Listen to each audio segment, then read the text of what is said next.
Hello বন্ধুরা, good morning সবাইকে। কেমন আছো তোমরা? আশা করি তোমরা সকলে অনেক অনেক ভালো আছো। আমরাও অনেক ভালো আছি। মাই হ্যাপি ডে লাইফস্টাইলে তোমাদের সকলকে স্বাগত জানিয়ে একটা নতুন দিন, একটা নতুন ভিডিও শুরু করছি। আজকের দিনটা কিন্তু পুরো অন্যরকমভাবেই শুরু করলাম। রোজ যে টাইমে আমি ঘুম থেকে উঠি তারও আগে আজকে ঘুম থেকে উঠেছি, কারণ কালকে রাত্রিবেলা ঘুমাতে যাওয়ার আগেই আমি ভেবে নিয়েছিলাম যে আজকে আমি ঘরদোরটা ভালোভাবে ঝেড়ে নেব, শুকনো কাপড় দিয়ে একদম ধুলোবালিগুলো ঝেড়ে নেব। প্রথমে তো আলমারি, তারপরে ফ্রিজ, প্লাস্টিকের শোকেস, কাচের শোকেস কাঠের যে শোকেসটা, ওগুলো তো সব মুছে নিলাম। এই যে সিঁড়িটাও আমি প্রায় সময় পরিষ্কার করি, কারণ এই সিঁড়িটার যে কাপড় বসানো আছে এই কাপড়টাতে পায়ের ধুলোবালি ময়লা সব জড়িয়ে যায়। আমরা ওঠানামা করলেই ধুলোবালি ঝুল প্রচুর ময়লা হয়ে যায়, তো ওইটা প্রায় সময় আমি পরিষ্কার করি। আর পরিষ্কার রাখলে বেশ ভালো লাগে, আর নোংরা হয়ে গেলে না পুরো শাড়িটা নোংরা নোংরা একদম বাজে অবস্থা লাগে। পাখাটাও পরিষ্কার করে নিলাম, পাখাটা আগেই পরিষ্কার করা উচিত ছিল, কিন্তু পাখাটা একটু পরে করলাম। ধুলোবালিগুলো সব দিকেরই ধুলোবালিগুলো ঝেড়ে ঝেড়ে নিচ্ছে। আমাদের ঘরটা জানি না কেন আমি প্রচুর ধুলোবালি হয়, এতটাই ধুলোবালি হয়ে যায় মনে হচ্ছে কত দিন ধরে আমি পরিষ্কার করছি না ঘরদোর। আর আজকে আবার অন্যরকমভাবে ঘরদোরটাও ঝাড় দিচ্ছি। ঘরদোর ঝাড় দেওয়া মোছা, আলমারির নিচে, তারপরে কাঠের শোকেসের নিচে যা যা আছে সমস্তটা বার করে করে ঝাড় দিয়ে মুছে নেব। বেশি জিনিস থাকে না, একদমই অল্প জিনিসই থাকে, যাতে ফট করে বার করেই আর মুছে নিতে পারি। আর আগে যখন আমি ঘরে থাকতাম, দোকানে যেতাম না, তখন কিন্তু আমি এই জিনিসটা রোজ দিনই করতাম। রোজ দিন আলমারির নিচে, কাঠের শোকেসের নিচে যা যা আছে সমস্তটা বার করে নিয়ে তারপর আমি ঘরদোর ঝাড় দিতাম, মুছতাম। এই যে এইটুখানি আমার এইটুখানি ঘর ঝাড় দিয়ে মুছে উঠতে উঠতে প্রায় আধ ঘন্টারও বেশি লাগতো। কেন? প্রত্যেকটা জিনিস আমি সরিয়ে মুছতাম। তো সেটাও আজকেও করে নিলাম, অনেক দিন পরই করছি, এই না যে খুব তাড়াতাড়ি করে নিচ্ছি। আর দেয়ালগুলোও মুছে নিচ্ছে, দেয়ালের মধ্যেও যে একটু একটু করে মেঝে আছে এইগুলো আজকে মুছে নিলাম। এইগুলো কিন্তু আগে রোজ মুছতাম, তারপরে একটু ফিনাইল দিয়ে জলের মধ্যে গুলে নিয়েছি। আর যে কাচের যে বোতলগুলোর মধ্যে ফিনাইল পাওয়া যায় কালো কালার, ওই ফিনাইলটাই আমি একটু জল মিশিয়ে আলাদা বোতলে করে রেখে দিই, আর ওটা দিয়েই ঘরদোরটা মুছে নিই। তারপরে রাত্রিবেলা যখন আমি ঘরদোর ভালো করে পরিষ্কার করে উঠি, তখন একটু আলমারির নিচে, কাঠের শোকেসের নিচে, তারপরে যেখানে যেখানে সিলিন্ডারের নিচে একটু ফিনাইল দিয়েই উঠি, যাতে পোকামাকড়গুলো না বাসা বাঁধতে পারে আর কি। আরশোলাটার কথাই বলছি আমি বিশেষ করে। আরশোলাটা খুবই একটা বাজে জিনিস যেন ঘরের মধ্যে, যাতে ওটা নাই হয়, একদমই না হয়, এক দুটোও যেন না থাকে। তো যতটা পারি পরিষ্কার করে রাখার চেষ্টা করি, কারণ ছোটো ঘরের মধ্যে তো পরিষ্কার পরিচ্ছন্ন করে রাখাটাই বেশি ভালো আমি মনে করি।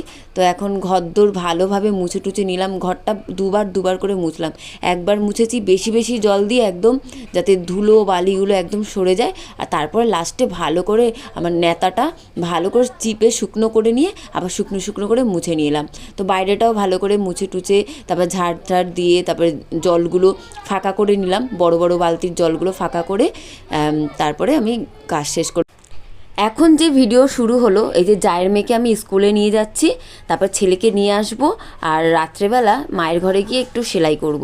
এই 3টে ক্লিপস আমি কিন্তু অন্য একটা দিনের ভিডিওর সঙ্গে অ্যাড করার কথা ছিল, কিছুভাবে মিস হয়ে গেছে, বুঝতে পারিনি। তো সেটা ভাবলাম ডিলিট করে দেবো, তোমাদের সঙ্গে একটু শেয়ার করে দিই। তখন আমার ছেলের পরীক্ষা চলছিল না, ছেলের নর্মাল স্কুল চলছিল। জায়ের মেয়েকে নিয়ে যাচ্ছি, ও স্কুলে ঢুকবে, আর ছেলেকে নিয়ে আসার সময় জায়ের ছেলেকেও নিয়ে এলাম, যা বললো একটু নিয়ে আসার জন্য। তো দুজনকেই ব্যাগ কাঁধে দিয়ে দিয়েছি, বলেছি নেবো না, তোরা দুজনে নে, আজকে আমি নেবো না। আমি এখন এসেছি মায়ের ঘরে, এই দেখো সেলাই করতে, নাইটিগুলো সেলাই করব, একটু কাঁধগুলো ছোট করব, তাহলে খুব সুবিধা হয়। তো এইগুলো সেলাই করতে এসেছি।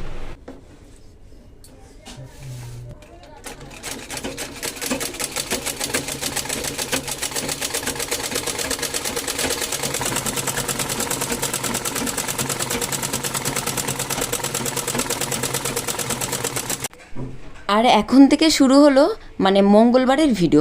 সকালবেলা তো সব কিছু ঝাড়াঝুড়ি করে পরিষ্কার পরিচ্ছন্ন সব করে নিলাম, তারপরে আমি চান করে পুজো দিয়েই দোকানে এসে দোকানটা সাজিয়ে গুছিয়ে তারপরে আমি ক্যামেরাটা চালু করলাম, ফোনের ক্যামেরাটা। দেখো দোকান পুরো গুছিয়ে সাজিয়ে আর বসে আছি, সেটাই তোমাদের সঙ্গে একটু শেয়ার করছিলাম।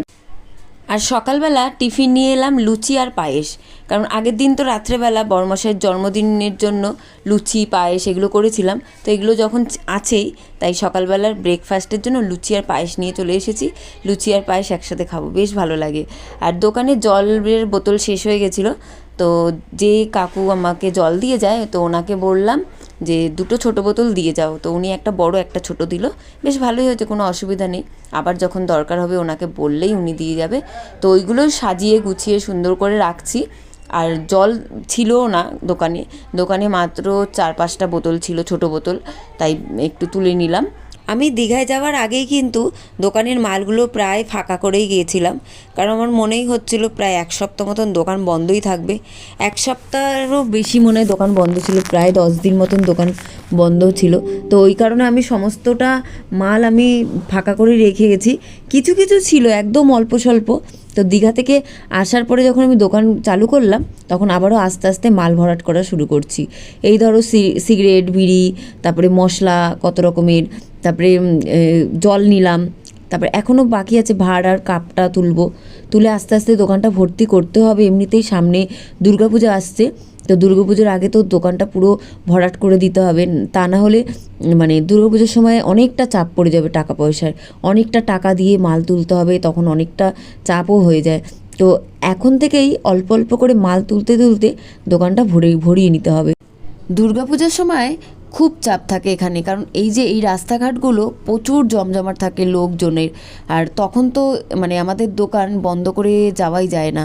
এখন যেমন 11টা হোক 12টা হোক আমি দোকানটা বন্ধ করে ঘরে যাচ্ছি, আবার 4টের সময় আসছি, তখন কিন্তু দোকান বন্ধ করে যাওয়ার কথাই ভাবা যায় না, কারণ তখন মনে হয় ভোর 6টায় দোকান খুলতে হবে আর রাত 12টায় ঘরে যেতে যেতে রাত 12টা, মানে সারা দিন রাত দোকানে পড়ে থাকতে হবে।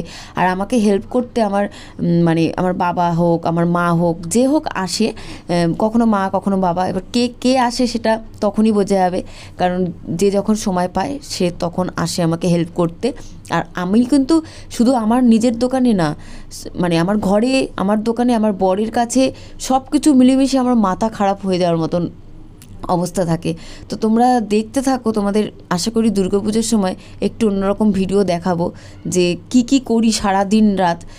সেই রাত ভোরবেলা মানে 5টার সময় আমি তো এখন ঘুম থেকে উঠি, তখন মনে হয় 4টের সময় উঠতে হবে, সে ভোর 4টে থেকে রাত্রির মনে হয় 1টা অবধি যে কি করতে হয় আমাকে, সেটা তো তোমাদের সঙ্গে নিশ্চয়ই শেয়ার করবই এবছর। আজ থেকে প্রায় 5 বছর ধরে আমি ঘুরতে যেতে পারি না দুর্গাপুজোয়, মানে বেরাইনি, দুর্গাপুজোর ঠাকুর প্যান্ডেল দেখতেই যাইনি।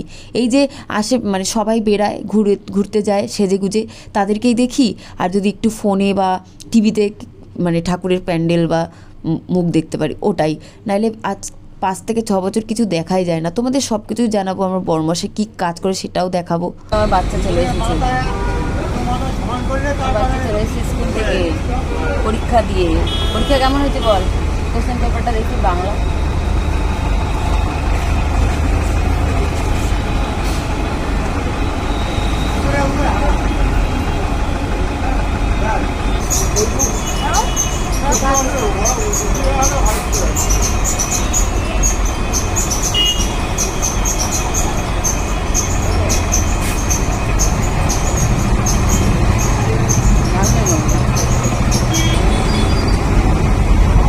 দোকান ঢাকা দিয়ে ঘরের দিকে যাচ্ছি, ঘরে গিয়ে এখন কাজবাজ সেরে তারপর 4টের দিকে আবার আসবো।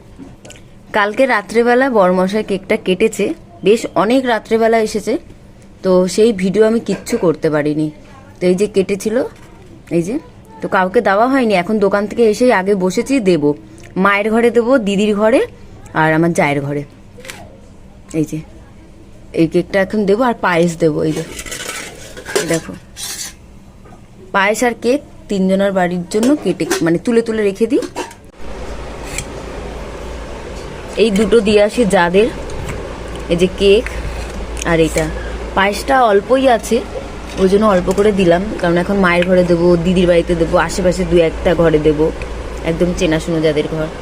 তো কেক আর পায়েস দিয়ে আসি।